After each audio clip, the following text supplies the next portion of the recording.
Hi guys, and welcome to my channel. So as many of you know, I am Call Me Curly on Instagram. For those of you who have been following me for a while, you know that I've been saying I'm going to start a YouTube channel for like maybe a year or two now. Sorry. So a lot of us have stuff that we say we're going to do, and we end up not doing it, and we end up putting it on the back burner, and we're like, oh, I'm going to do it, but like after all of this. And that was what YouTube was for me. It was something that I really wanted to do, but it was more of like a distant goal, like, oh, I'm just gonna do it, you know, after everything. And then I kept pushing it back and pushing it back. So shout out to all those great friends of mine who have been on my back about this, and shout out to those followers who kept encouraging me to do it, because that really pushed me. So I'm here now. Let's get started. Alright, so I'll start off with my name. My name is Alyssa, my middle name is Nicole, and my last name is Turner. I am 23, my birthday was yesterday, Jordan year 8. I am 5'3". I get a lot of people telling me I look tall in my pictures, and then when I tell them I'm 5'3", or they see me in person, they're like, hey, you're actually really short, and I'm like, hey, yeah, hi. My favorite color is baby pink.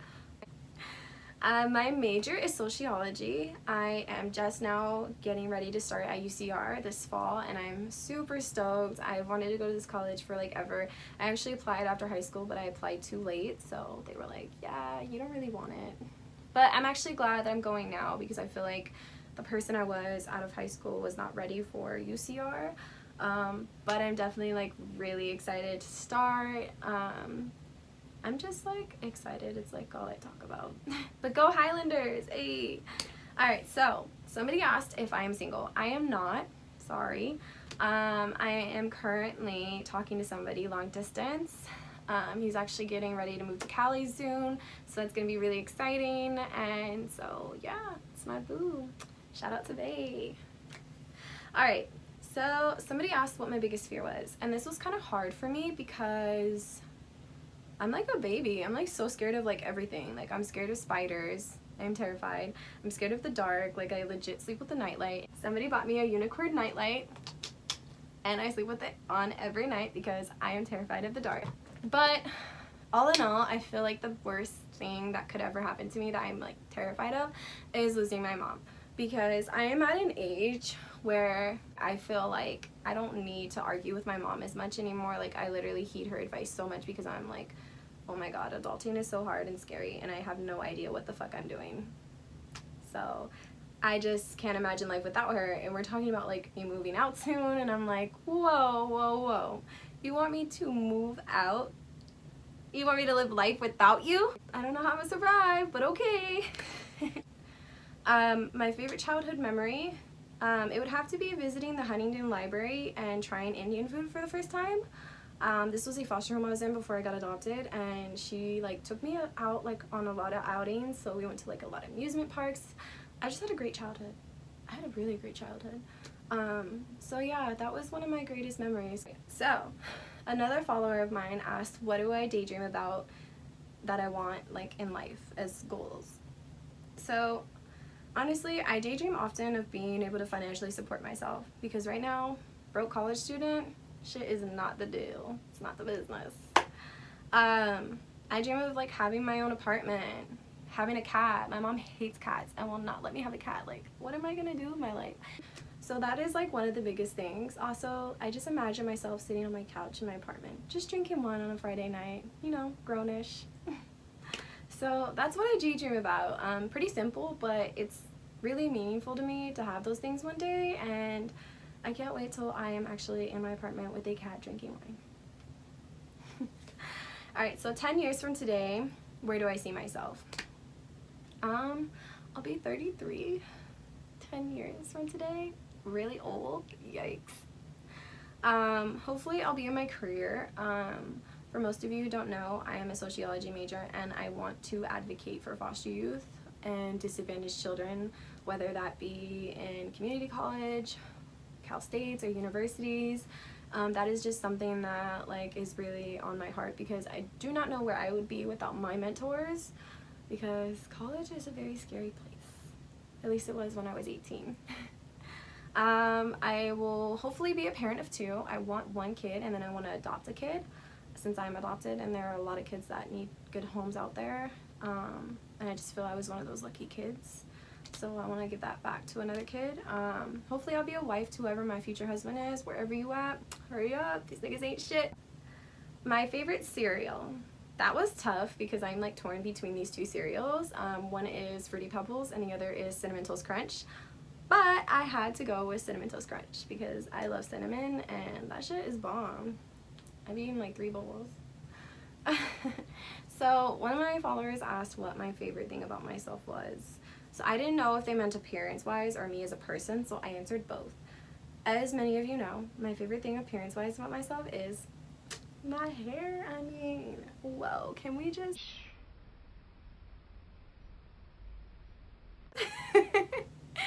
I love my hair.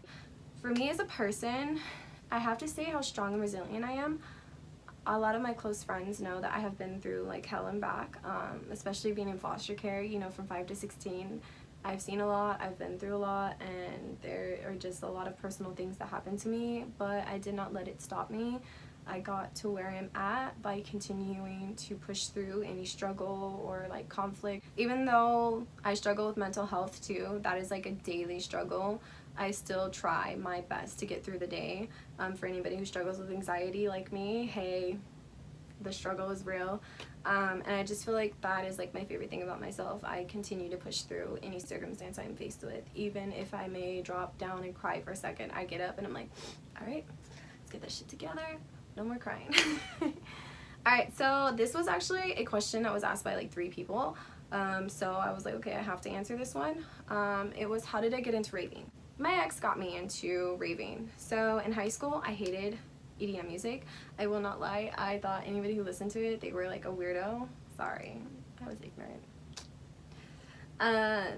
And so when I met him, he talked about it a lot, but I was like, yeah, we're not listening to that. You can play like hip-hop, R&B, soul, all that type of stuff, but this, I don't know what this is.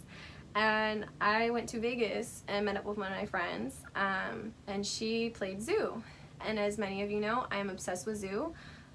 He is like one of my favorite DJs, and I just think he's fucking amazing.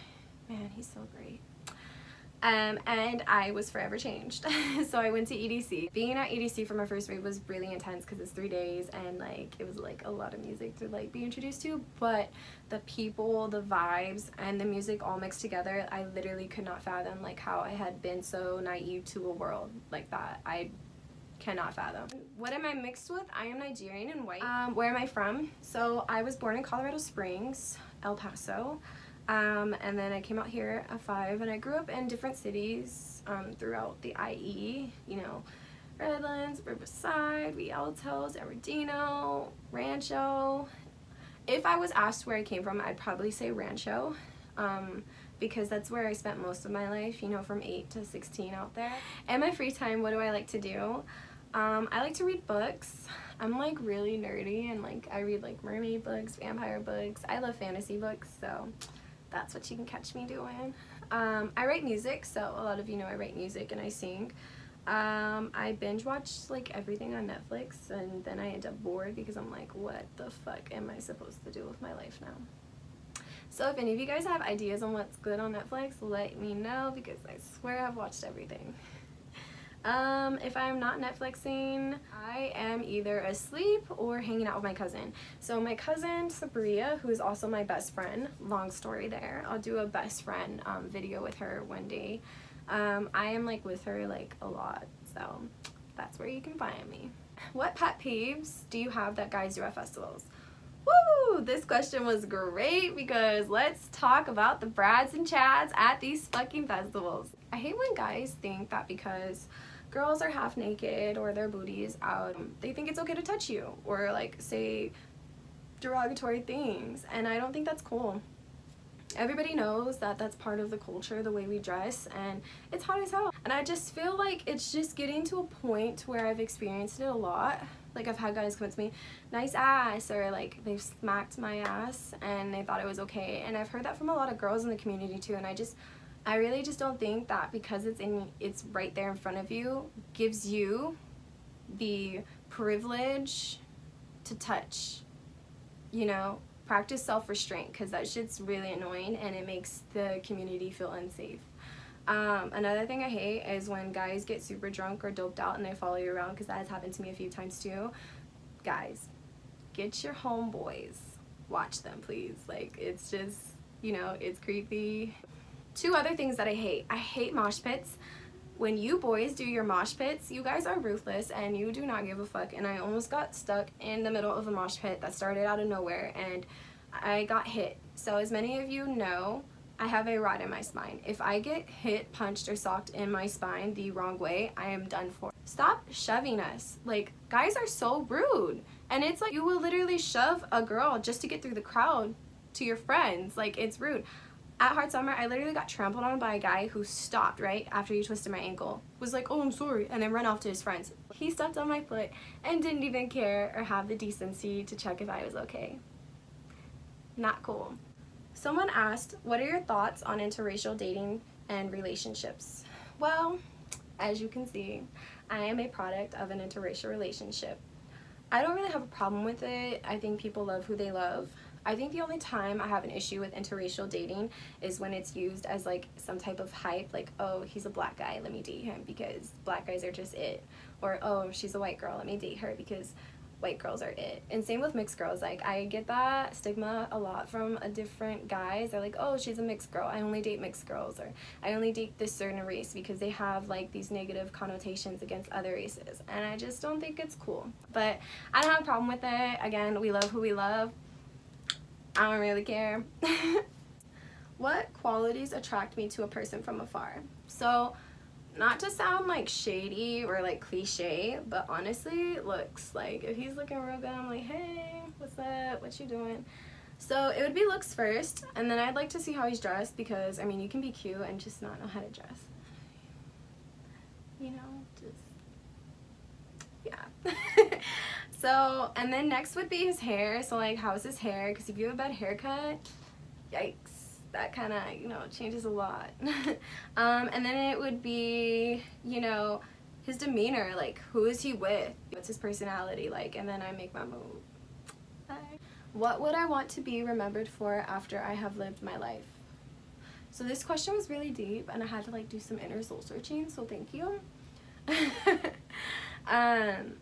I feel like I would want to be remembered for making an impact on this world, whether that be like a single person or a few people. When did I have my first heartbreak, and how did I bounce back? So I recently got heartbroken last year. It was my ex of 3 years, and he ain't shit.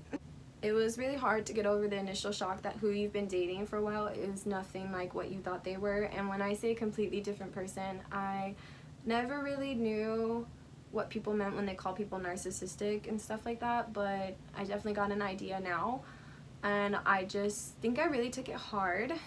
It was like the worst thing, like the worst heartbreak I've ever had, and I've never had a heartbreak before, so damn, that shit hurts. How I got through it though, I feel that I got through it, you know, talking to my mom, talking to my friends, talking to my aunts, you know, talking to random strangers sometimes about it, because if I can't get it out, it's gonna bottle up in me. Honestly, crying. Like, I would like be in the car, like just driving, a song would come on, I would see like a place we ate at, and like, when I tell you I started crying, I'd be like, ah, you know. Counseling. I go to counseling to help with my anxiety, because just talking helps a lot, you know, getting the things that are on my mind out, you know, so I'm not so stuck in my head. Just that, and then learning to forgive myself for all the mistakes I made in the relationship, and for not, you know, leaving sooner, and just learning to be patient with myself. And honestly, it may sound cliche, and I heard it all the time, and I just never understood, like, what do you mean focus on yourself? What do you mean, like, what? How can I focus on myself? But legit, just focusing on myself and all the positive and happy relationships I currently had still, is what helped me get through it. And I never would have thought, like, you know, back then I'd be where I'm at now. Like, it was impossible to think, like, oh, I'm gonna be happy again. So somebody asked, have I ever fallen in love, and looking back, do I still think it was love? This was a tricky question, because I feel like that is something I've been thinking about myself. So after my relationship, you know, I was so heartbroken, because I was like, I really loved him. And then I had to think about it, and In an abusive, one-sided relationship, I can't really say that it was love. Maybe at one point it was, and then that love turned into me being codependent, me feeling like, you know, and being put in the position to feel like I needed this person because that's how he made me feel. So I don't really think that was love. I think I have an idea of what it's like to love someone, but I've never really been in love with someone because I feel like being in love is a two-way street. You know, you can't be in love if the person that you love isn't in love with you, if that makes sense. So those were all the questions I had. If there is anything else you guys want to know about me, let me know in the comments below. Maybe I'll do a second Q&A. Thank you guys for tuning in, and I will see you guys in my next video. Bye!